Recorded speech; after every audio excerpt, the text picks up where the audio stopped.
My name is Ron Cephalo. I'm an avid rock collector and admirer of nature. One of the things that you want to do after you've made your collection, put them all in the bag, is to lay them all back out and see if you can figure out what they are. There's some very simple tests that you can do that'll help you in identifying the minerals that you've collected. One of the most important things is look at the shape.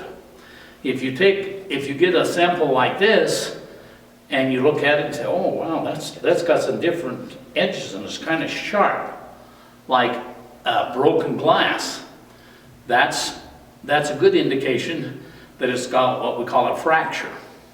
And two minerals that really have identifying features, as soon as you see them, you know what they are because of the conchoidal fractures, and that's obsidian, and this is black obsidian, and there's little curves in there, and you can see it's actually volcanic glass. It has the hardness of glass, and it's very easy to spot. So you pick it up, you wash it off. Oh, I can see those little fracture lines in there and little conchoidal dips. This is also obsidian, but it's a brown and black obsidian mix. Again, it's a dead giveaway as soon as you start looking and you see that glass fracture. Another way you can look at it is look at the shape. When we look at the shape of the crystals, we want to know what planes, if you break them off, what do they break? This is an example of a material that breaks in definite plane. One of the best features is whenever you see something like this is mica, because it comes in little sheets and you can peel off little flat sheets, and as soon as you get those flat sheets, you've got mica. And if you look at another one, this is another one. This is a crystal of selenite, better known as calcium carbonate, gypsum. But whenever you get this funny shaped crystal like this, and it's flat, it's like a scale. They call it a fish scale. As soon as you see that, you know you have gypsum. So another one is, this is the telltale feature for quartz. If you get a crystal like this, six-sided, comes to a point, then you know that you have quartz. So those are the things that we can do. So just looking at the shape of the rock sometimes tells us a lot of things. Another way we want to do it is, if we've got metals, how can I tell a metal? One of the ways you tell a metal is its heft, it's heavy. But there's also things that don't, are non-metallic, but still have very heavy things. Barite is one of those minerals that's that way. You pick it up, well, that feels like lead. It's not. And in fact, it's not even a metal. But sometimes we have characteristics like that. Another one that people don't normally think about is diamond. Diamond is very heavy. So is lead, so is gold. So sometimes the heft of a mineral will help you. If you pick up a mineral and it's, so-so, you're pretty sure that it's not going to be a metal. But that's not always the case. But there's another thing you can do. Whenever you pick up a material that you suspect is a mineral or a metal, take a look at it, and if it has that metallic shine to it, then you know you have a metal. And then you can go to other tests to find out which ones you have. One of the easiest tests for a metal is a magnet, because it gets rid of all of the metals that are not magnetite. If you pick up a thing like a nail, it's because it's made of at least 95% iron. Iron is very important, and a lot of times you can pick up a sample of iron ore and the magnet doesn't affect it. So if you get something like this, it doesn't even look like iron. It looks like just a brown boulder. But the magnet picks it up, magnetite. So how quick can you identify these things? Well, if you pick this one up, which is fool's gold, doesn't pick up magnet. because it hasn't got a high enough concentration. But if you go by this, guess what is, I don't even have to do any more tests. As soon as I pick it up, there's only two possibilities. It's either magnetite or a meteorite. And your chances are it's going to be magnetite. Sometimes it's a meteorite though. But as soon as you get near an object, you can tell. Is it magnetite or is it not? Oh, here's magnetite. Oh, no, it's not. It's not picking it up. So not all things that look like magnetite are. So a magnet, very simple test, but it immediately tells you what type of iron ore you have. Another test that you can do is what we call a streak test. In order to do a streak test, all you need is a piece of tile. And if you get the ceramic tile, it's very easy to do some tests. I've got some samples here that I'm going to show you. As you can see, the dark color, that's indicating that it's probably a metal. And each metal has a different type of streak. So once you get one, you may want to make sure that you clean your streak plate just by wiping it off. Because what a streak test is a powdered form of a mineral. Another example is, this one's a little bit different. It's almost like a black gold. And in this case, this sample is pyrite. And it has a very distinctive color. So when you go to do it, it's a good way of checking it. Again, all you need to do to run your streak test again is wipe it off. And I can compare streaks because I just did pyrite and I did it again and it's the same streak. I suspect that this is a sample of pyrite, even though it doesn't look like it, because pyrite sometimes is very gold colored. That's why they call it fool's gold. But if it's not gold colored, this has got gold in it. It looks like could be gold, but this is black, and yet it has the same streak, which means that you can identify a material by its streak. And sometimes you don't think that happens, but I'm doing a streak test right now, and it doesn't look like there's a streak there. But in this case, it's white.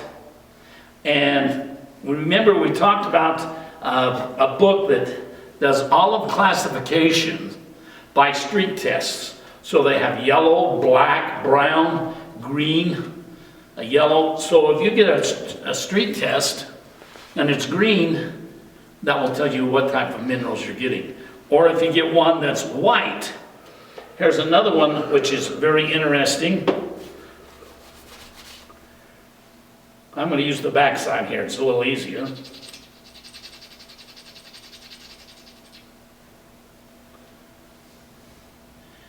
White, it's very soft. So that's a way that you can eliminate some minerals by doing a streak test. And it just takes just a little piece of ceramic tile and you can do it, and it doesn't cost you anything. You just have to remember, wipe it off when you get through so you don't get confused. Another very simple test that you can do is what we call the hardness test.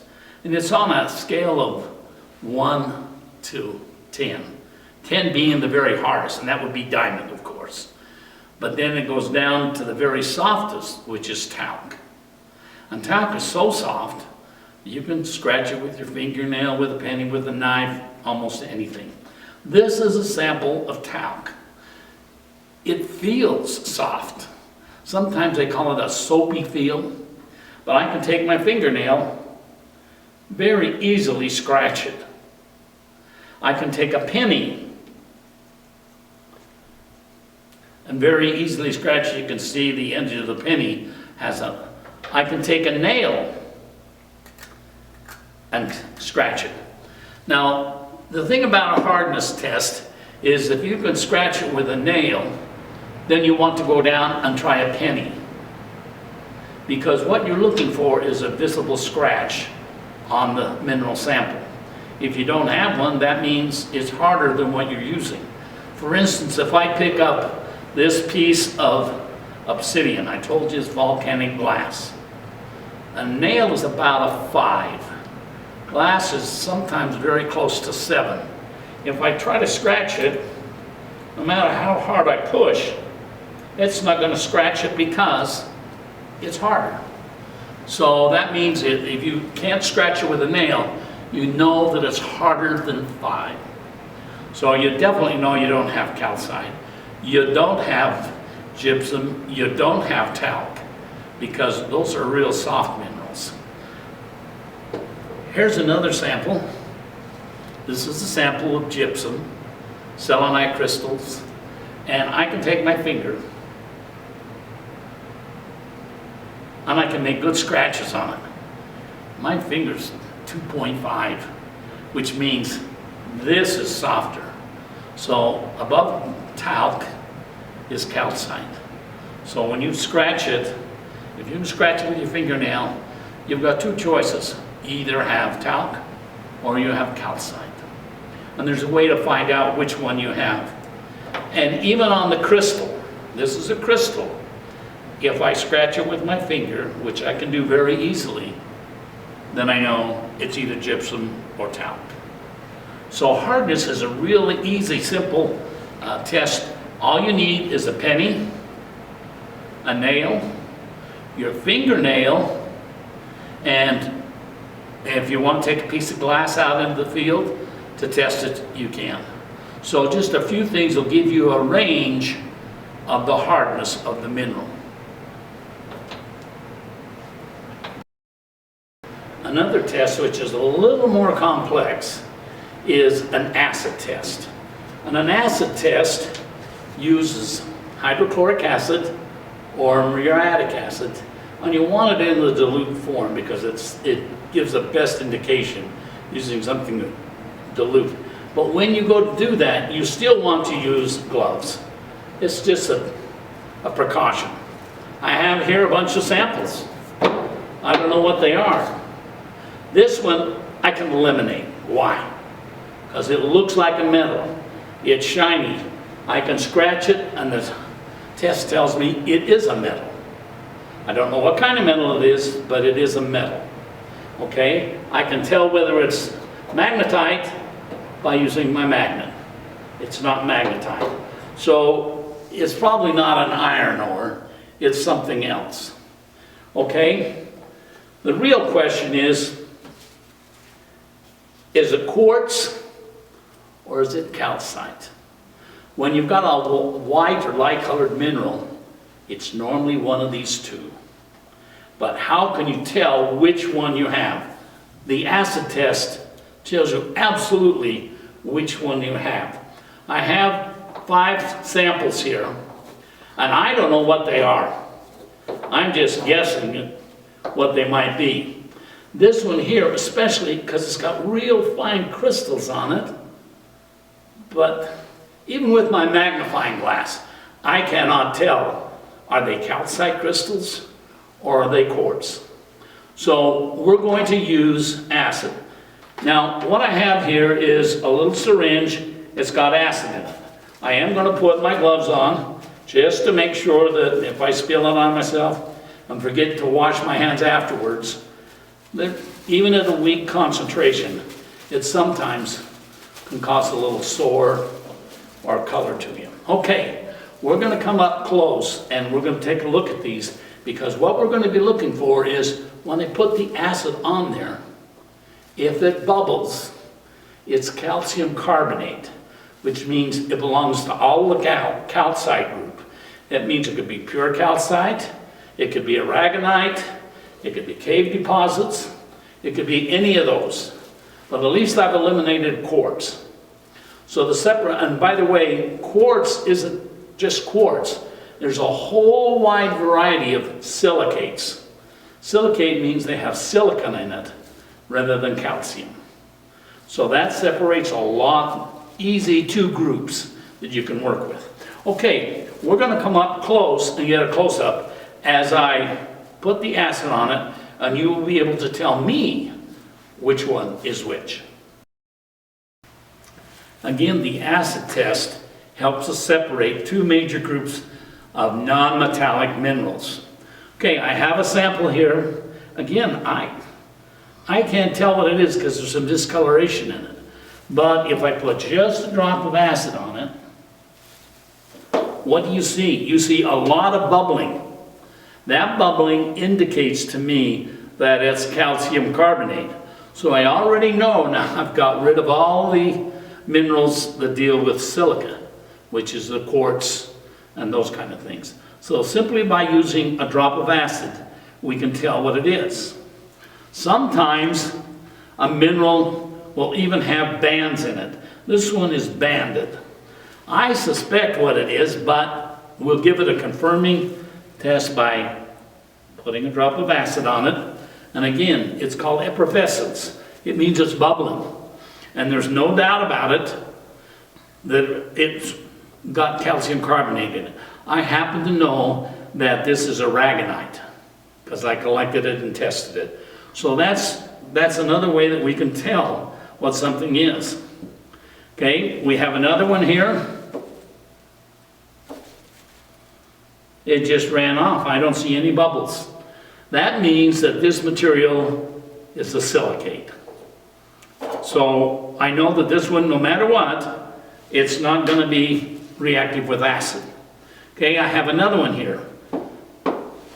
And I'm just going to put it on this and see what we've got. Again, no bubbles. Again, that indicates that this is the silicate. Now I told you I couldn't tell what this was. Even with my magnifying glass, I couldn't tell the things. So we're going to give it the acid test, and that will tell us. If we see bubbles, it's calcite.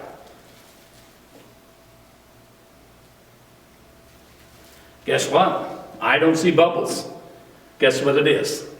Those are quartz crystals, very fine, but nonetheless, they're quartz. They're not a silicate. So an acid test really is a very useful test. And again, make sure that you always use your protective gloves. And notice that I'm putting this back in a container, but I know that the acid isn't going to leak on me or something else. So those are some simple tests that you can do. And metal versus non-metal, you have to look at them. You can tell by the shape of the mineral. You can tell by the streak test. You can tell by the acid test. You can even tell with a magnet. Those are simple tests, but they make identifying your things so easy that you can just enjoy collecting and then separating them.